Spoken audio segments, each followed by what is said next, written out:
A very good morning to all of you. Welcome to today's news analysis. We are doing the Indian Express papers Chandigarh edition. Now, coming to the news that we are covering. So, one is something about Skill India in Uttar Pradesh. There was an advertisement. So, we'll look at the schemes for Skill India. Then, there have been a lot of landslides because of the floods, especially in the mountainous regions like Himachal Pradesh. So, here in Himachal, some bureaucrats and expert groups have raised certain concerns, right? What needs to be done, what was not being done. So they're calling it a man-made disaster.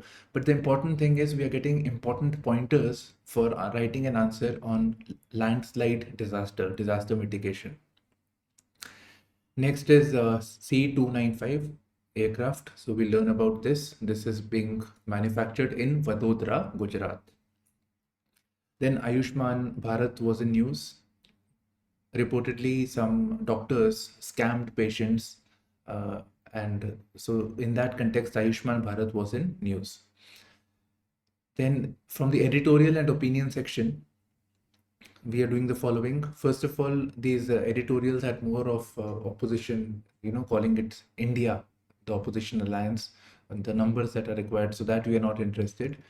There were some articles like Parliament being the gated community. So this seemed interesting. So important points, ideas I'm sharing. Then India, Sri Lanka, 5 things to do. So this again obviously is important. And rain checks. So this is about the volatility in the monsoon and what needs to be done. Now you may notice that I keep repeating these and list out the pointers. So keep doing that at your personal level also, because that will help you retain it and you'll be able to write answers in pressure situation. So that's the idea that I have for preparation. Then with reference to the multilateral development banks, there was a G20 expert group. So they have released their report. This committee is known as NK Singh Committee. Then LNG deal with the UAE and Rajasthan minimum income bill. This is in the explainer section. Now coming to the front page. So first of all, monsoon session is going to start. There is going to be tension between the government and the opposition. They're going to discuss the issue of Manipur. That is going to be one of the sore points. And 31 bills are to be tabled in the upcoming monsoon session. That is, to be really speaking, these are too many, right? Lack of discussion takes place. There is hardly any standing committee that is formed. We know very little about these bills. So this is a problem, and rather we can take a theme for GS2, that is effectiveness of the Indian Parliament. I have a video also on the same topic with the same title. So this is a very, very important theme.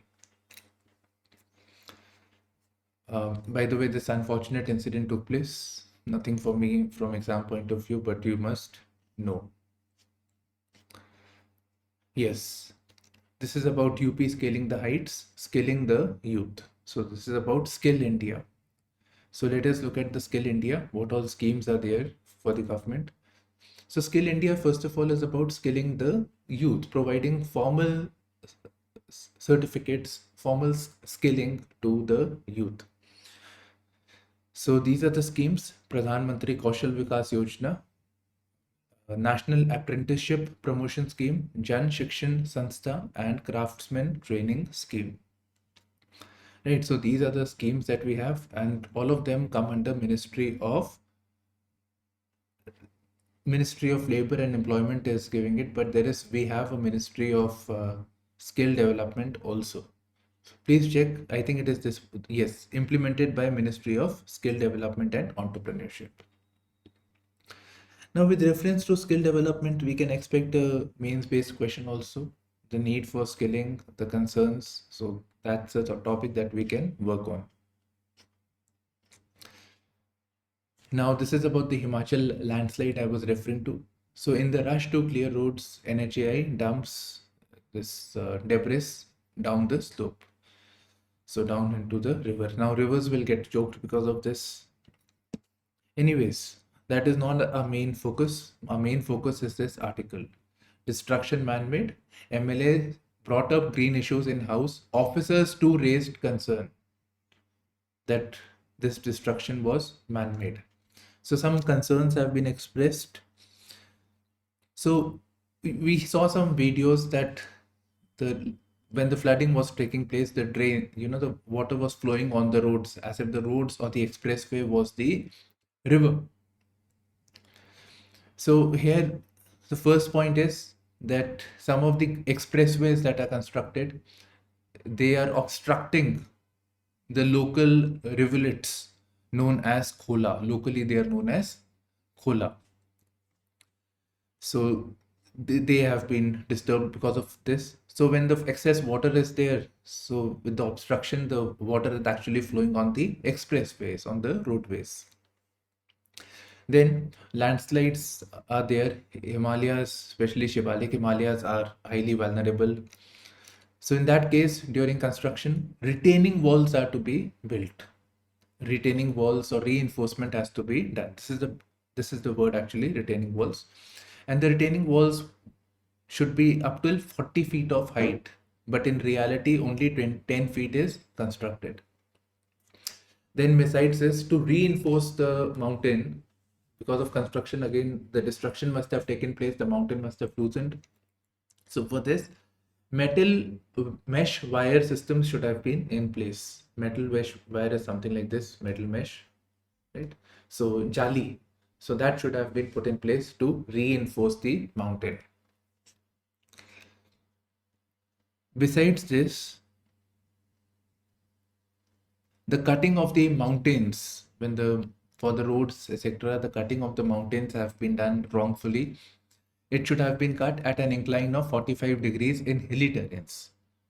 So it should have been cut at an incline of 45 degrees. So this has not been done to save time, save money, whatever. So this has also made the Himalayas more vulnerable. Now, in the question of landslides, so one is of course the natural vulnerabilities of the Himalayas, but then there are man-made issues also which lead to landslides. So these are good points that you can mention. So typically, if you write man-made construction activities taking place, right? But if you write these points, your value of answers improve, your specific content increases. So this will help. Moving on. This is with Mohali news, but governance issue can be seen from here, GS2. Revenue officials to get yellow card if caught slacking on job, red card for not improving, so says the district collector. So we are looking at performance-based criteria for public service delivery. Governance is about public service delivery. So we should have a performance-based criteria. So that is the underlying theme. Like, it is not like you go to the office, don't do anything, go back, you get your salary, etc. It should be done on certain metrics. Some assessment should be there. So need for a performance-based criteria for good governance. Now, in that regard, I was thinking there was a proposed public service code which was to bring in objectivity in public services. Right. So public service code was to bring in values. It was to bring in performance metrics for public service delivery, timelines for delivery of services, etc. So the need for a public service code, this is ethics. Then 216 UT admin employees have not been shifted in 3 years or more, says RTI. So we presume within 3 years that people should be posted out, but those who are in this departments, they have been in that department for a very long time. So it is coming from the RTI. Now, what is it showing? It is showing that RTI is bringing in transparency, right to information. It is bringing in transparency. Government has to give out details even if they are uncomfortable with. And with this detail, it will put pressure on the higher ups to do the needful. So RTI promotes good governance, and it is premised on the principle of transparency, participation, and accountability. So this is transparency, Participation is filing of the RTI. Participation is it's coming in the media and people raising their voice.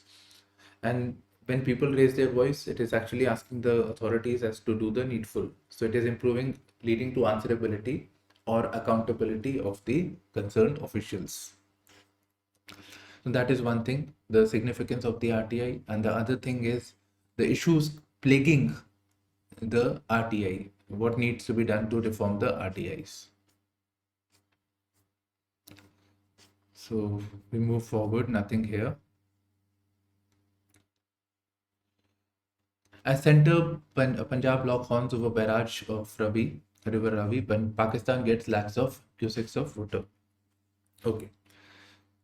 See, we have this Indus Water Treaty, and according to this, three of the tributaries of River Indus, Ravi, Satluj, Beas, 100% of this water is to go to India. And the West funds, the other tributaries plus Indus rivers, that is to go to Pakistan. 20% of it can be withheld with India.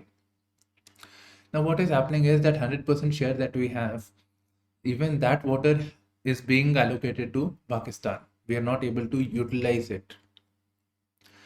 So the article is about the same thing. So the state of Punjab is asking for construction of a barrage. Barrage is a dam on a tributary of river Ravi, this tributary is known as Uj. So they want to construct this barrage, but the center is saying no. It will take about 450 crores. Center is saying no. If you want us to construct, then in that case, this water has to be shared with other states. Haryana, etc. It has to be shared with that. So the Punjab is saying that this means activating Satluj Yamuna link. So we are not okay with this. So at the time being, you to construct this, and later we will negotiate on Satluj Yamuna link. So this is what the article is about. So only reason I'm taking it because it is concerning Indus Water Treaty.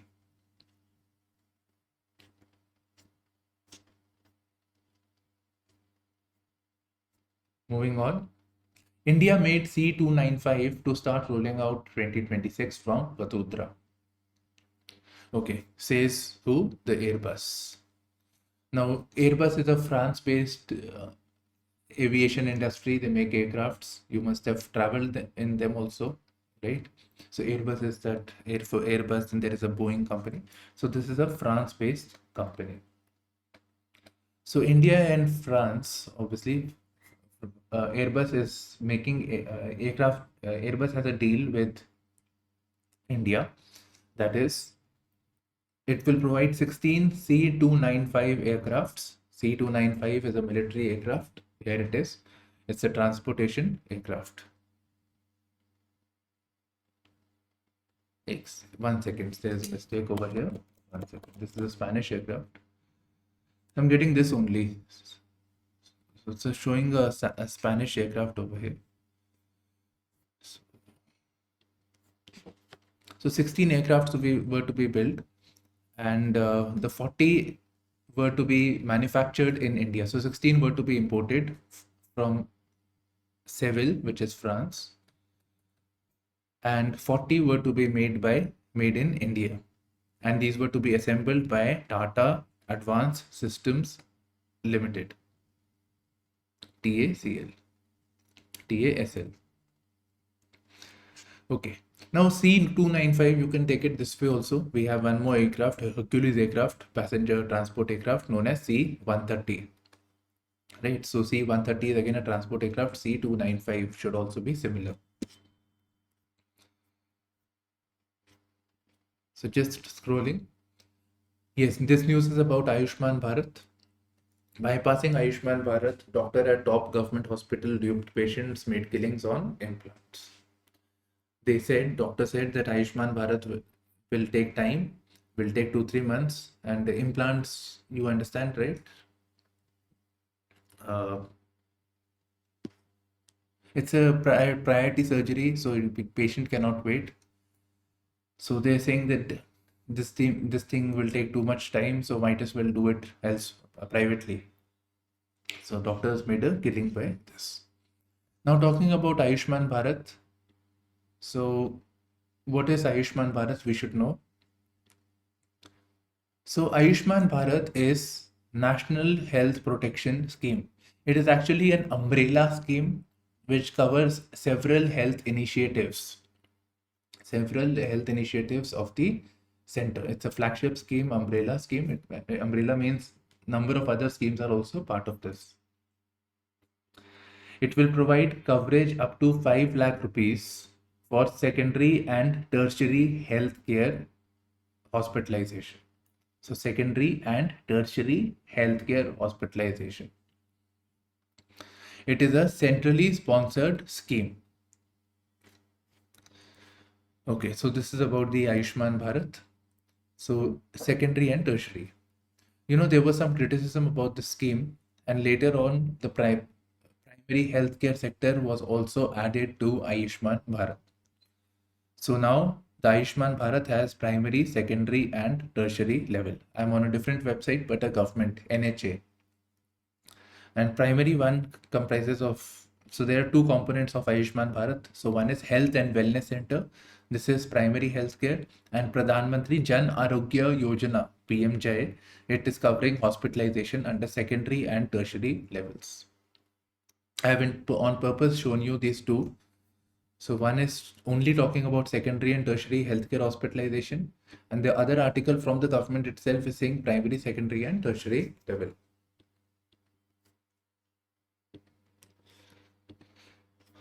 Okay, so this is your scheme. Next is government and politics. India looks at Jeetega Bharat tagline. Okay. Now moving on to the editorial page.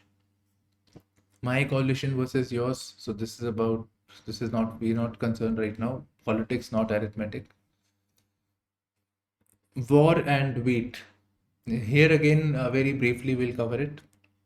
This is concerning the war, that is Russia-Ukraine war. Now, recently, there were two things with reference to the war. So one is the Black Sea grain deal. Black Sea grain deal, in which grains, that is wheat, from Russia-Ukraine region was to be exported to elsewhere in the world. And this area is known as the wheat basket, or it's a lot of wheat production takes place in this region. Now this Black Sea deal has been called off by Russia. It was previously there, now it has been called off. So this naturally will affect wheat prices, food prices across the world, as it may lead to shortages of wheat. The second thing is, all avenues of exporting wheat have also been affected, as there has been a bridge that was connecting Crimean Peninsula of Ukraine, which is now occupied by Russia, to Russia mainland. So this bridge has been destroyed. Then again, recently some bombing activity took place. So another route which was connecting Ukraine to the Black Sea region has been destroyed. So all avenues of exporting food have been affected by this. Now it is obviously going to lead to food security across the world, and it may lead to inflation of the food prices. Now in India's context, we have concerns about availability of food. Given the monsoons, the nature of monsoon, it has been initially people saying there'll be lack of rains, but now so much rains have taken place, especially during the sowing season, that crops have gotten bad. So that is one concern. Second, if the subsequent months may have less rains, so El Nino may kick in and we may have less rains. Plus, FCI does not have adequate stocks. It is not having so much stocks that it normally has. So it may affect the Indians as well. Next article, that is Parliament is a gated community. So yes, so gated community means it is restricted for the common people. Normally when we use this expression gated community, it is with reference to urbanization, where we are having societies which have gates, so that only the people who have their houses or who have membership can go in, while the common people are segregated. They are not able to enter. So Parliament is also becoming a gated community. Now, with reference to this, it's important to read this line over here. The promise of a people-driven democracy. Parliament is about people's representatives. So people-driven democracy has increasingly given way to a state-driven one. So this is a statement that we can elaborate over here. So Parliament is supposed to have representatives of the people. Through elections, they come. Right? And Parliament is supposed to raise the concerns of the people. End of the day, they're representatives of the people, and ultimately they will go to the people for their votes. So that is how it should be, that their concerns of the people, what the people want, the implementation of the schemes, those things should be raised. The concerns associated with the functioning of the government, deliberations and discussions should take place.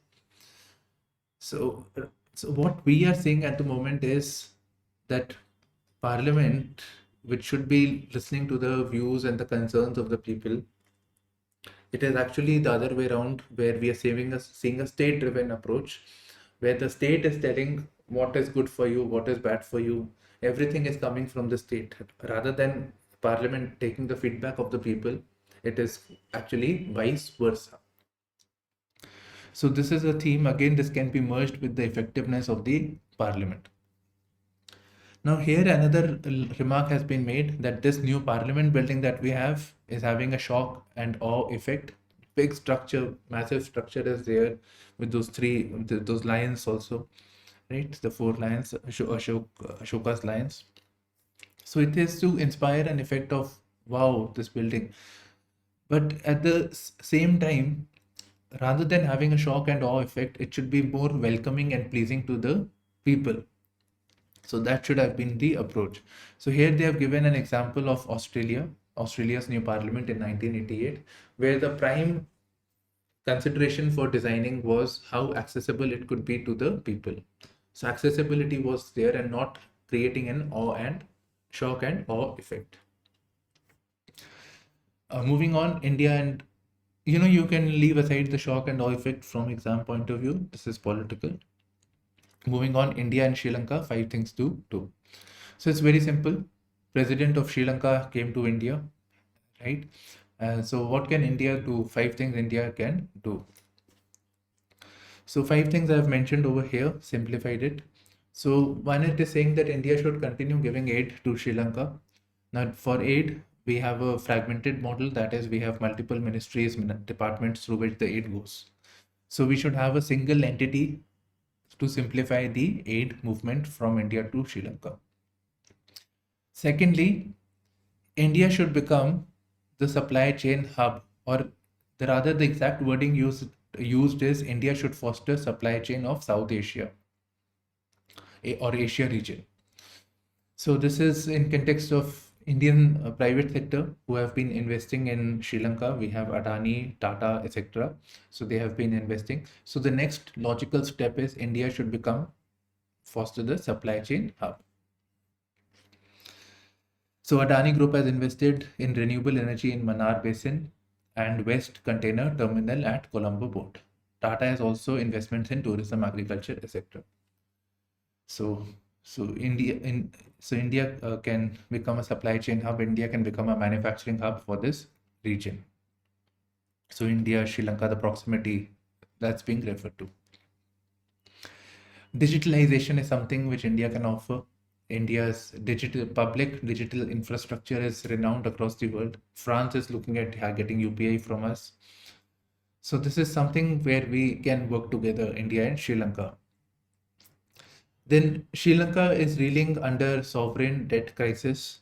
It was having problems of balance of payment, that it was not able to pay back on their debts, and because of which their currency suffered. India ultimately provided them aid. So here, central bank governors of both countries can work together.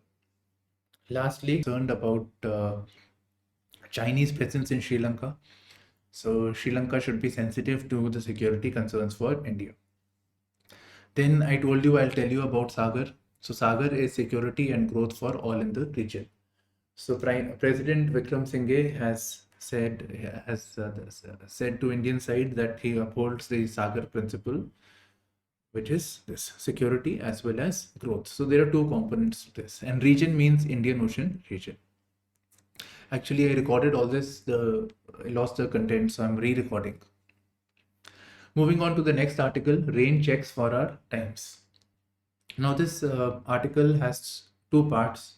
So till here, this portion over here, it is telling us about the mechanism of the Indian Ocean and the vulnerabilities. So it is talking about El Nino, the Indian Ocean dipole, and the Madden-Julian oscillation. So that makes our monsoon vulnerable. Besides, one more thing we can talk about is that variability of monsoon is also about where all the rains will take place. Some regions will have too much rain, some regions will be drought prone. For example, the southern part over here at the moment is under the red. So it is drought prone, while the north is having too much of rain. So here what can be done? So this is from GS3 point of view. So one is having a better prediction model. So we need to have early warning system. So early warning systems are a given, but besides this, again, a scientist has told us that we should have advanced simulation models which feed on data, supercomputing, based on which we can more accurately predict the distribution of rainfall. So I'm adding some points from previous articles. Second is we need to have a proactive approach. We know this will happen. We know flooding will take place. So what we should do is we should first of all identify the vulnerable population, the socio-economically who are weaker, they are more vulnerable. So we should identify them. We should identify the areas that are flood prone. So hazard mapping should be done based on the data. Then we should work on community engagement. Then stocking of rescue and relief items, and also deployment of forces wherever required. So NDRF, SDRF are there. So that has to be done. Then the next point is, the third point is, we should look at restoration of natural ecosystem. So wetlands which have been diverted, rivulets, the river paths which have been taken over. So those should be restored as far as possible. And finally, we should take a shared responsibility to address climate change and make India monsoon variability ready. This is a good conclusion line actually, so you can take a note of this. Coming to the international page, nothing much over here. Back-to-back strikes by Russia on grain infrastructure. Nothing much. Europe battles heat waves. Europe temperature has gone past 45 degrees Celsius, plus there are concerns about forest fires in Greece. Okay. Moving on to the economy section, this article is important. G20 expert group, which is NKSING committee. So this was looking at the working of the multilateral development banks. So multilateral development banks are your World Bank, Asian Development Bank, Japan-sponsored Asian Development Bank, Asia Infrastructure Investment Bank. Now we're talking about the BRICS Bank, the SEO Bank, you name it. So what are the issues with the multilateral development banks? What needs to be done? So those have been discussed. So this is a good article. You should make a note of this thing.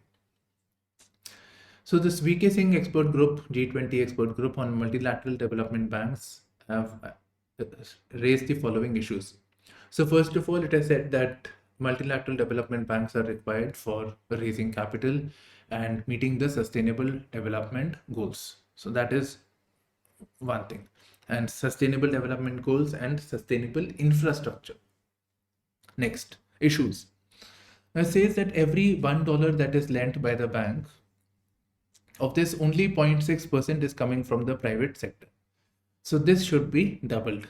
The share of the private sector in funding should be doubled. Now, where will private sector invest? Private sector is more likely to invest in creating sustainable infrastructure, such as transformation of energy systems from unclean energy to renewable energy, greening electrical supply, mentioned already, electrification of end use applications. Maybe we can talk about e-mobility. So that is an end use application. Then we should have better coordination. There are so many banks, World Bank, uh, African Development Bank, ADB, Asia Infrastructure Investment Bank. So there should be better coordination so as to meet the sustainable development goals. Lastly is the triple mandate. That is what should be the mandate of the multilateral development banks. So it is saying it should be a triple mandate. One is dealing with extreme poverty, eliminating it. Second is having inclusive growth. And third is global financing of global public goods. So these are the three objectives. So very quickly, we will revisit this. VK Singh expert group is there. It has dealt with issues concerning MDB. It is talking about funding, lack of contribution of the private sector, need for better coordination, and objectives of the multilateral development banks. Next, RBI may go for status quo in next MPC meet. That is, it will not increase or decrease the key monetary policy rates. Now over here, Monetary Policy Committee is within the RBI. Its task is to deal with monetary policy, that is demand and supply of money in the economy.